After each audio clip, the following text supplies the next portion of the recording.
है थमने का नाम नहीं ले रहा है। 1 महीने पहले आपको भी याद होगा कवासी लखमा से पूछताछ की थी, उनके बेटे को भी हिरासत में लिया गया था। और आज जिस तरीके से सुबह न्यूज मिलती है, खबर मिलती है कि पूर्व मुख्यमंत्री भूपेश बघेल के ठिकानों पर भी ईडी की रेड हुई है।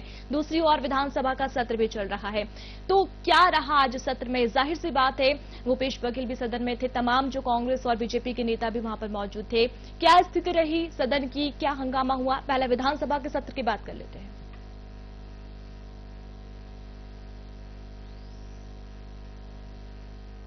ईडी का छापा पड़ा है। अगर इस पर बात करें तो देख सकते हैं छत्तीसगढ़ में जब 5 साल पहले भूपेश बघेल की सरकार थी तो बता दें कि शराब घोटाला का मामला जमकर उभर कर सामने आया था। लगभग 2000 करोड़ से भी ज्यादा शराब घोटाले का मामला उभर कर सामने आया था, जिसकी तहकीकात अब तक चल रही है। लगातार कांग्रेसी नेता जो है कटघरे में शामिल हो रहे हैं, सामने आ रहे हैं। इससे पहले अगर कवासी लखमा की बात करें तो कवासी लखमा पूर्व में आबकारी मंत्री रह चुके, उनके घर में लगभग 1.5 महीना पहले ईडी की दबिश पड़ी थी, 3 से 4 बार पड़ी। उसके बाद फाइनली उन्हें जो गिरफ्तार कर लिया।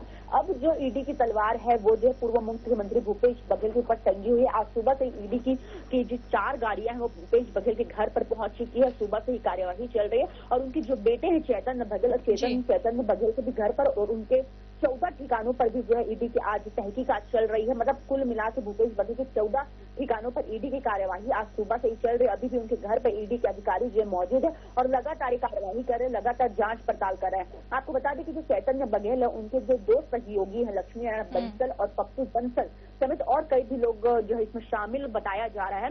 तो इन सभी के घर में तहकीकात चल रही है। अगर मुख्य मामलों की बात करें तो मुख्य मामलों में जो है मनी लॉन्ड्रिंग और आर्थिक अनियमितताओं का मामला सामने आ रहा है। लेकिन साफ तौर पर अगर ईडी की बात करें तो ईडी ने जो है इसे जो 2100 करोड़ रुपए का शराब घोटाला यानी कि 2000 करोड़ से ज्यादा का जो शराब घोटाला है सीधे तौर पर उससे जोड़ा जा रहा है। लेकिन आपको बता दें कि ईडी की रडार पर जो पूर्व मुख्यमंत्री भूपेश बघेल काफी लंबे समय से थे। भूपेश बघेल का नाम जो है कोयला घोटाला हो, शराब घोटाला हो या महादेव सट्टा ऐप का मामला, ये सभी में भूपेश बघेल का नाम जो है काफी लंबे समय से आ रहा था।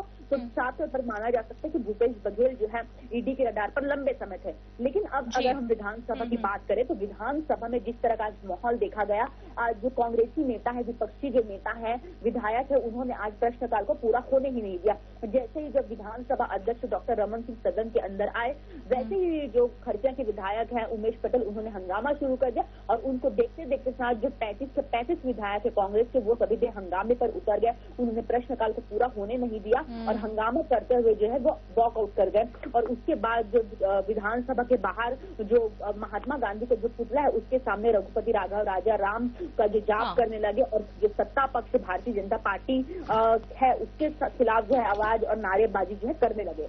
तो इस तरह से साफ तौर पर देखा जा सकता है आज जो सदन जो पूरी तरह से भूपेश बघेल पर जिस तरह से ईडी की कार्यवाही चल रही है, उनके घर पर ईडी के अधिकारी, तो इन सब को लेकर ईडी की कार्यवाही को लेकर आज सदन जो है गरमाया रहा और लगातार विपक्षी नेता जो है किसी भी आज कार्यवाही को पूरा नहीं होने दिए हैं। जिज्ञासा ये भी जानना चाहेंगे, देखिए जिस तरीके से ईडी की रेड पड़ी है और जो उनके बेटे हैं चैतन्य बघेल जो है उनके 14 से ज्यादा ठिकानों पर ईडी की रेड पड़ी है। लेकिन पूरे मामले में यही कहा जा रहा है कि आखिर इस पूरे घोटाले का, शराब घोटाला चूंकि देखिए लंबे समय से गूंज रहा है छत्तीसगढ़ में, और मास्टरमाइंड आखिर कौन है इसके पीछे के लेकर ईडी जांच कर रही है। तमाम नेताओं के घर पहुंची है, जांच जारी है और कहीं ना कहीं इसको लेकर भूपेश बघेल का जो दर्द था वो भी सामने आए हैं। सुबह एक ट्वीट लिख करते हैं, सोशल मीडिया पर पोस्ट करते हैं और कहीं ना कहीं उन्होंने अपने जज्बातों को यहाँ पर लिखा भी है, बहुत कुछ वो लिख के गए हैं। तो क्या लगता है जिस तरीके से सदन में हंगामा हुआ, पूरा विपक्ष हमने देखा भूपेश बघेल के पक्ष में पहुंच गया, पूरे देश भर से हम देख रहे हैं कि जितने कांग्रेस नेता है सब पक्ष में है, सब कहीं ना कहीं कुछ ना कुछ लिख रहे हैं, बोल रहे हैं, अपने जज्बातों को बता रहे हैं, बोल रहे हैं। लेकिन क्या है इसके पीछे, आखिर कब तक ये लंबी जांच होगी? जो घोटाला सामने आ रहा है, क्योंकि दिल्ली में भी हमने देखा, उसके बाद हम छत्तीसगढ़ में भी देख रहे, कब इसको लेकर और खुलासे होंगे, कब आखिर मास्टरमाइंड सामने आएगा? देखिए यहाँ अगर बात करें तो किसी भी प्रदेश के जो पूर्व मुख्यमंत्री होते हैं, अगर उनके घर पे ईडी का छापा अगर पड़ता है और उनके सभी ठिकानों पर छापा पड़ता है तो निश्चित रूप से बात बड़ी हो जाती है। और पूर्व मुख्यमंत्री चूंकि भूपेश बघेल छत्तीसगढ़ के पूर्व मुख्यमंत्री रह चुके हैं और अभी हाल ही फिलहाल में उन्हें जो है कांग्रेस के राष्ट्रीय महासचिव का भी दर्जा मतलब बड़ा पद दे दिया गया है। अगर उनके घर पे ईडी की कार्यवाही चलती तो निश्चित रूप से ना ही छत्तीसगढ़ बल्कि पूरे देश में जो है कांग्रेस का पार्टी के जो कार्यकर्ता है वो आंदोलन निश्चित रूप से करेंगे। और इसी को लेकर अगर ठिकानों ठिकानों की उनकी बात करें तो जो भूपेश बघेल के जो बेटे हैं चैतन्य बघेल, उनके जो 2 सहयोगी हैं लक्ष्मी नारायण बंसल और पप्पू बंसल, और उनके समेत जो उनके 14 ठिकाने यानी 14 आवास 14 जगह पर जो है चैतन्य बघेल के जो ठिकाने हैं उन सभी में भी ईडी ने दबिश दी थी। यानी कि कुल मिलाकर छत्तीसगढ़ में भूपेश बघेल और चैतन्य बघेल से जुड़े हुए जितने भी जगह हैं और जितने भी जो है ठिकाने वो सभी पर ईडी ने दबिश दी है। अगर वहीं पर बात करें भूपेश बघेल के बयान की, तो भूपेश बघेल ने जो है सुबह जैसे ईडी की कार्यवाही हुई, भूपेश बघेल ने इस पर ट्वीट किया और कहा है कि जिस तरह से भी हमने कुछ दिन पहले ही देखा था कि सीडी कांड में भी भूपेश बघेल का नाम आया था, 7 साल बाद जो सीडी कांड जो है सामने आया था, उसके बाद भूपेश बघेल को जो है कोर्ट में भी पेश किया गया। तो उसके बाद जो है दूसरे ही दिन भूपेश बघेल को इस पर पूरी तरह से जो है बाइज्जत बरी कर दिया था कोर्ट में। तो देख सकते हैं इस पर भी भूपेश बघेल ने कहा है कि 7 साल पहले के मामले पर जिस तरह से कोर्ट ने रिहाई दी है, अगर उससे कुछ नहीं हुआ तो इसलिए भारतीय जनता पार्टी की सरकार अब शराब घोटाले के मामले को दोबारा उभार रही है और एक बार फिर से अपनी षड्यंत्रकारी नीति को अपना रही है। तो निश्चित रूप में भूपेश बघेल ने सीडी कांड में जिस तरह से भूपेश बघेल की रिहाई हुई है, उन सभी मामलों को भूपेश बघेल का साफ तौर पर यह कहना है कि अगर सीडी कांड के मामले में मेरा कुछ नहीं बिगाड़ पाए तो ईडी को मेरे घर पर भेज दिया है। तो इस तरह से भूपेश बघेल ने अपने जो है व्यथा व्यक्त की। अगर वहीं भारतीय जनता पार्टी के कार्यकर्ताओं की भी बात करें तो अगर धर्मजीत सिंह की बात करें तो विधायक ने कहा है कि जिस तरह से सदन में आज जो विपक्षी नेताओं ने जो है हंगामा किया वो बिल्कुल भी सही नहीं था, क्योंकि प्रश्नकाल एक महत्वपूर्ण काल होता है किसी भी विधानसभा का सत्र का। तो अगर वो इस तरह के विधानसभा के प्रश्नकाल का उल्लंघन करते तो निश्चित रूप से गलत, ऐसा जो है धर्मजीत सिंह ने कहा है। वहीं मुख्यमंत्री विष्णुदेव साय की बात करें तो मुख्यमंत्री विष्णुदेव साय ने भी कहा है कि ये जो लोग 5 साल पहले उनकी सरकार थी, उन्होंने छत्तीसगढ़ में किसी भी तरह का कोई काम नहीं किया, केवल शराब घोटाला किया। और अगर शराब घोटाले में जो लोग भी जुड़े रहेंगे उनके खिलाफ निश्चित रूप से जो है कार्यवाही करेगी। और जिस तरह से भूपेश बघेल और कांग्रेस की सरकार ये कह रही है कि सब जो ईडी है वो जो है भारतीय जनता पार्टी के इशारों पर काम करे, तो इस पर भी मुख्यमंत्री भूपेश बघेल ने मुख्यमंत्री विष्णुदेव साय ने साफ तौर पर कहा है कि ईडी जो है केंद्रीय एजेंसी है, इस पर राज्य सरकार का कोई हाथ नहीं होता है। तो इस पर भारतीय जनता पार्टी जो किसी भी तरह से मिली हुई नहीं है, वो ईडी की कार्यवाही, ईडी केंद्रीय एजेंसी तो वो, और जो भी ईडी की दोषी होगा, ईडी को लगेगा कि वो दोषी है तो उन पर निश्चित रूप से कार्यवाही की जाएगी।